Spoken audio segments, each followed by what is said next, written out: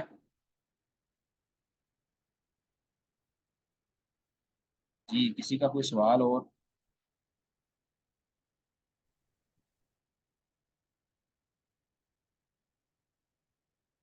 یہ بتائیے گا کہ سمجھ آ گئی ہیں سب کو؟ جی شیخ محترم. شیخ صاحب پہلے انہوں نے یہ بتایا تھا کہ الفاظ جن سے احکام لیے جاتے ہیں یا تو وہ ظاہر ہوں گے، یا تو وہ قول سے لیا جائے گا حکم، یا تو فعل سے کوئی حکم لیا جائے گا. پھر انہوں نے الفاظ میں دلالت کا بیان کیا کہ الفاظ کی دلالت چار طرح کی ہوتی ہے: عام پر دلالت کرے، یا عام خاص کے لیے ہو، یا خاص پر دلالت کرے، یا خاص عام کے لیے ہو. ان میں سے تین پر تو اتفاق ہے، ایک پر ان کا اختلاف ہے. تو جن پر اتفاق ہے وہ یہ ہے کہ عام پر ہو، خاص پر ہو، اور کبھی خاص سے مراد عام ہو. اور جو عام سے مراد خاص ہے اس کے بارے میں اختلاف ہے. اس کے بعد نے جی کہا کہ یہ جو الفاظ ہیں یہ کبھی تقاضا کرتے ہیں کام کرنے کا، کبھی تقاضا کرتے ہیں کام چھوڑنے کا. کام کرنے کا جب تقاضا ہو کسی لفظ میں، تو کیا وہ امر ہوگا محمول وجوب پر یا استحباب پر؟ اس میں علماء کا اختلاف ہے. یا یہ کہ اس میں توقف کیا جائے جب تک کہ کوئی خارجی کرینہ آئے. اور اسی طرح سے نہیں کے بارے میں ہے. جی بالکل. یہی خلاصہ میں نے کہا تھا کہ آپ نے لکھنا ہے. تو چلیں آپ کا یہ نہیں ہے عذر، ٹھیک ہے آپ نے کبھی یہ کام نہیں کیا، تو اسی طرح کا جو ہے نا خلاصہ اچھا سا کر کے کبھی اس کو بنایا جا سکتا ہے، جدول بنایا جاتا ہے، اس کے اندر ہو جائے تو سب سے آسان یہ معاملہ ہے. یعنی یہ نوٹس بنانے کا مقصد یہ ہے کہ آپ جو پڑھیں گے نا اس کو ایک ترتیب کے ساتھ سمجھنا جو ہے نا وہ آسان ہو جائے گا. پڑھنا آپ نے ادھر سے ہی ہے کتابوں سے ہی، لیکن جدول بنا ہوگا نا تو پتہ چل جائے گا کہ اس کی یہ اقسام ہے، اس کی یہ اقسام ہے، اس کی مثال یہ ہے. ٹھیک ہے. اب جیسے انہوں نے پیچھے پہلے یہ ساری قسمیں بیان کر دی، پھر اس کی نیچے مثالیں بیان کی. جب آپ اکٹھا لکھ دیں گے نا کہ یہ قسم اس کی یہ ہے، اس کی مثال یہ ہے، اس کی یہ قسم ہے، اس کی مثال یہ ہے، تو پھر بالکل معاملہ ایزی ہو جائے گا. جی اب تھوڑا سا جو ہے نا برکت کے لیے ہم وہ قرآن پاک کا بھی پڑھ لیں.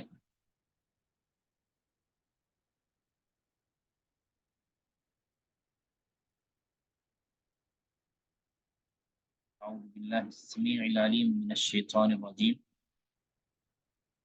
بسم اللہ الرحمن الرحیم. جی کون قرات کرنا چاہیں گے؟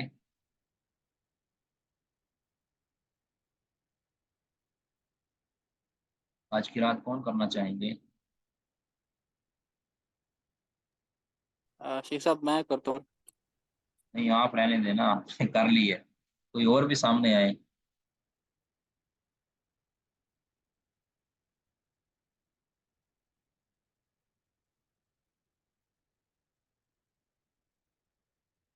جی السلام علیکم. وعلیکم السلام. شیخ محترم میں کروں؟ جی جی کریں.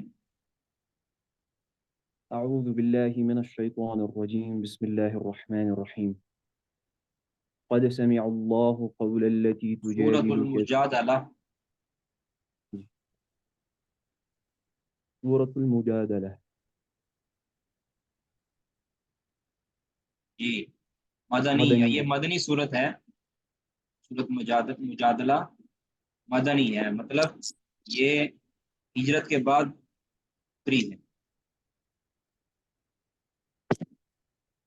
اس صورت کا جو مقصد ہے کہ اس کا جو بنیادی مقصد ہے کہ اللہ تعالیٰ کے علم و قدرت کو وہ بیان کرنا ہے کہ اللہ تعالیٰ ہر ایک کی التجا کو، ہر ایک کی ندا کو سنتا ہے، اور جو لوگ خلاف شرع امور سر انجام دیتے ہیں یا کوئی کسی کے بارے میں بری پلاننگ کرتا ہے، اللہ تعالیٰ ان کو بھی بخوبی سنتا ہے، جانتا ہے.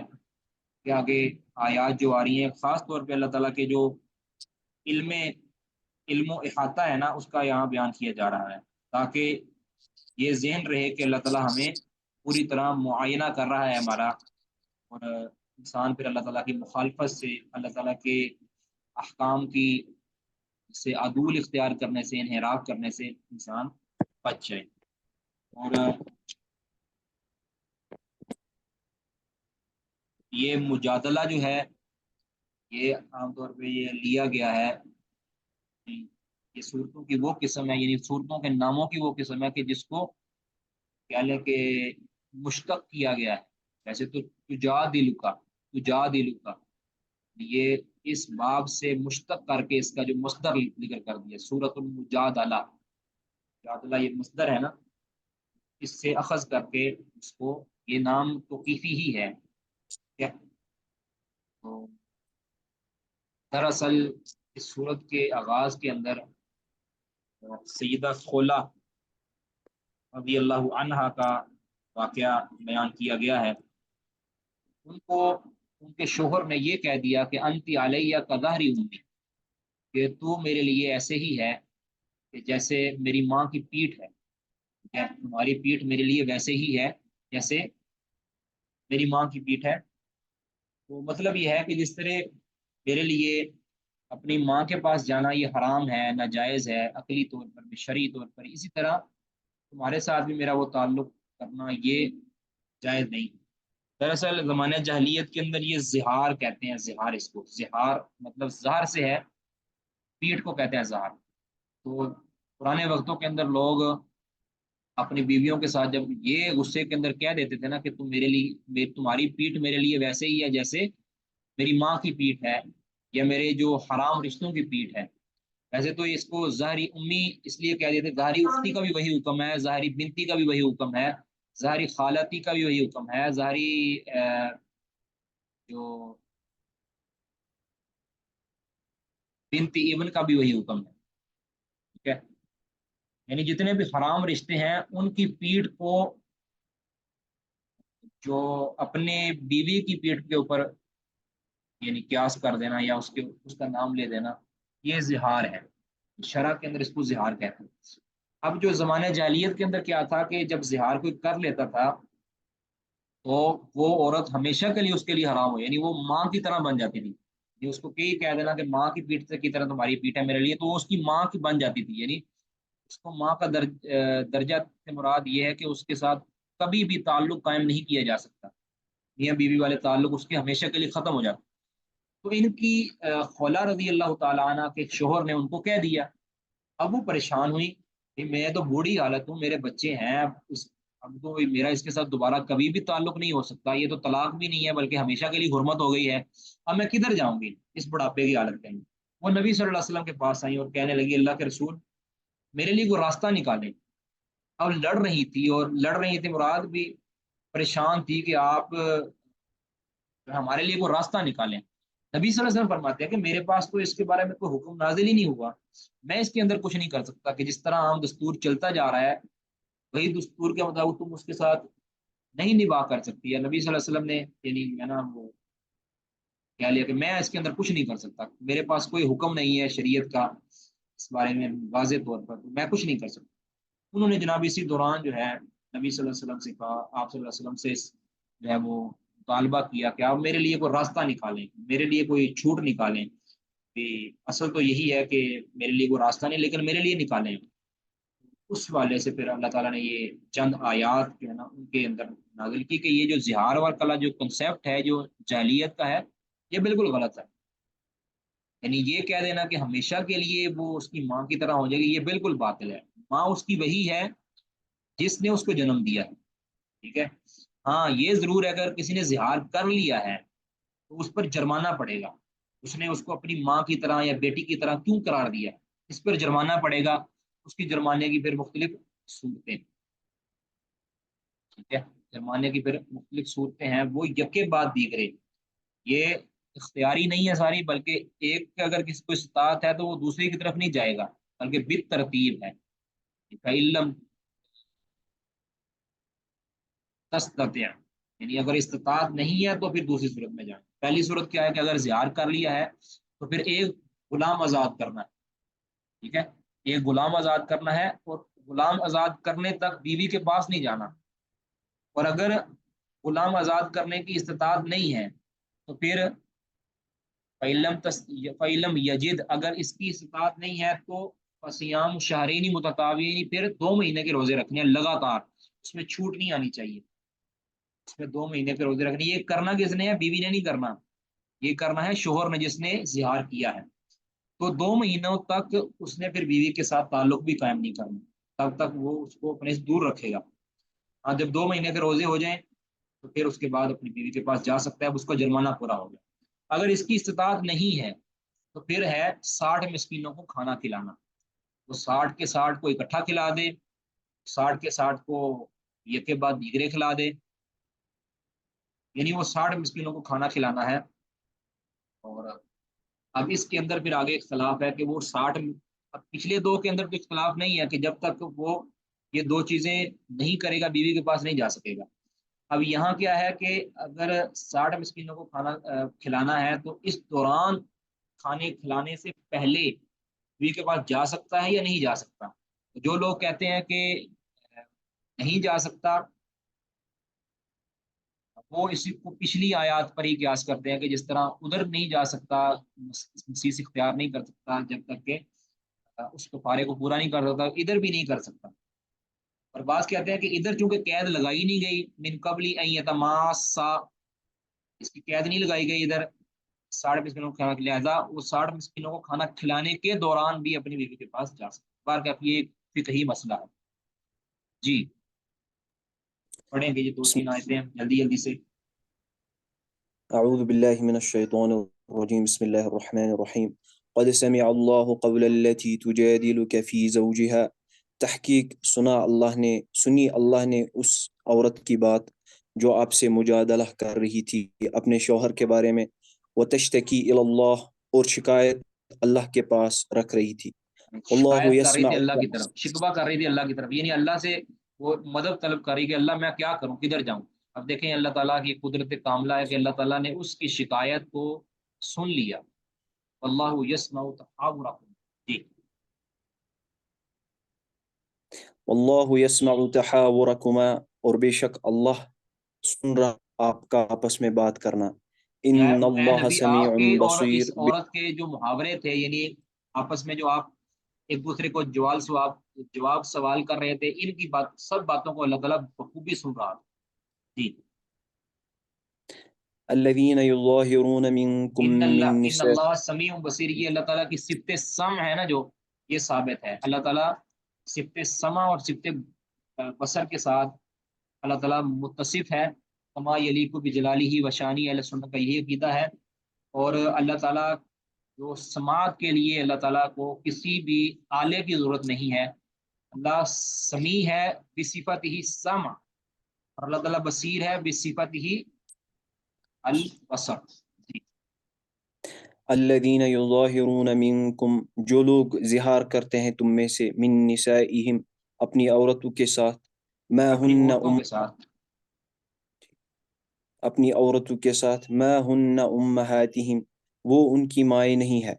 ان امہاتہم الا اللائی ولدنہم، ان کی مائیں تو صرف وہی ہے جو ان کو جنم دے. جنہوں نے وَإِنَّهُمْ ان کو جنم لَيَقُولُونَ، دیا، وہی کی مائیں. جی. وَإِنَّهُمْ لَيَقُولُونَ مُنْكَرًا مِنَ الْقَوْلِ، اور بے شک وہ تو کہتے ہیں، یعنی وہ ایک منکر بات کہہ رہے ہیں، وزورا اور جھوٹ. وَإِنَّ یہ بہت ہی اللَّهَ منکر اور بری اور جھوٹی بات ہے. یعنی یہ کہہ کر تم اپنی مائیں بنا لینا ان کو، یہ جھوٹی بات ہے اور یہ منکر بھی ہے، مطلب یہ حرام ہے. تو اس سے مطلب یہ نکلا کہ زہار کرنا یہ ناجائز عمل ہے، جائز نہیں ہے. ہاں جب جائز نہیں ہے تو اس کا یہ مطلب نہیں ہے کہ جائز نہیں ہے تو اس کا اسی طرح نفاذ ہو جائے جس طرح اس نے کہا ہے. جائز نہیں ہے، اسی وجہ سے کفارہ پڑا ہے، اسی وجہ سے اللہ تعالیٰ نے اس کو منکر کہا ہے. ساتھ اللہ تعالیٰ نے وَإِنَّ اللَّهَ لَعَفُوٌّ غفور کا جو لفظ بولا ہے نا، کہ چلیں اگر کہہ دیا ہے توبہ کر لو، معافی مانگ لو، اللہ تعالیٰ معاف کر دے. وَإِنَّ اللَّهَ لَعَفُوٌّ، بے شک اللہ تعالیٰ خوب معاف کرنے والا اور غفور ہے. جی.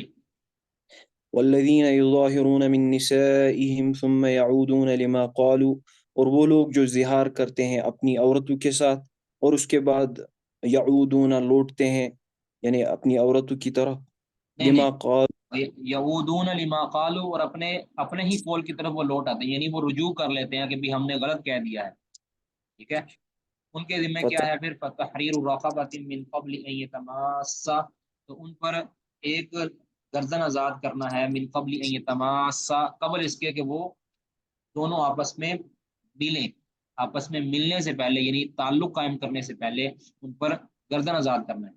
ذالکم توعدون بہ، یہ تمہیں نصیحت کی جا رہی ہے. واللہ بما تعملون خبیر، بلا شبہ اللہ تعالیٰ تمہارے اعمال سے بخوبی خبردار ہے. فمن لم یجد فصیام شہرین متتابعین، جو نہیں پاتا، یعنی یہ لونڈی یا غلام آزاد کرنے کی استطاعت نہیں پاتا، فصیام شہرین، تو 2 مہینوں کے روزے ہیں، متتابعین لگاتار. اگر اس میں انقطاع آ گیا ہے تو پھر دوبارہ رکھے جائیں گے. من قبل ان یتماسا، قبل اس کے کہ وہ دونوں مسیس کریں. تو انقطاع جو ہے نا، اگر شرعی انقطاع آیا ہے نا، مثال کے طور پر ان دنوں کے اندر کوئی ایسے دن آ گئے کہ جن دنوں کے اندر روزہ رکھنا جائز نہیں ہے. مثال کے طور پر ان دنوں کے اندر عید الفطر کا دن آ گیا ہے، یا ان دنوں کے اندر رمضان کے جو فرض روزے ہیں وہ آ گئے ہیں، یا ان دنوں کے اندر جو عید الاضحیٰ کے دن ہیں جن میں روزہ رکھنا جائز نہیں وہ آ گیا، تو پھر ان دنوں میں روزہ وہ چھوڑ دے گا. پھر اس کی ترتیب وہ قائم رہے گی انشاءاللہ. وہ روزہ دوبارہ اثر نو اپنے اختیار سے وہ روزہ نہیں چھوڑے گا. ہاں اگر کوئی شرعی اختیار ہے، شرعی امتناع آ گیا ہے تو پھر وہ کوئی مسئلہ نہیں. یہی راجع ہے انشاءاللہ. ذالک لتؤمنوا باللہ ورسولہ، یہ اس وجہ سے کہ تاکہ تم اللہ پر ایمان لاؤ اور اللہ کے رسول پر ایمان لاؤ. وتلک حدود اللہ، اور یہ اللہ کی حدود ہیں. وللکافرین عذاب علیم، کافروں کے لیے دردناک عذاب ہے. بس جی. کسی کا کوئی سوال ہے تو وہ کر سکتے ہیں. جی.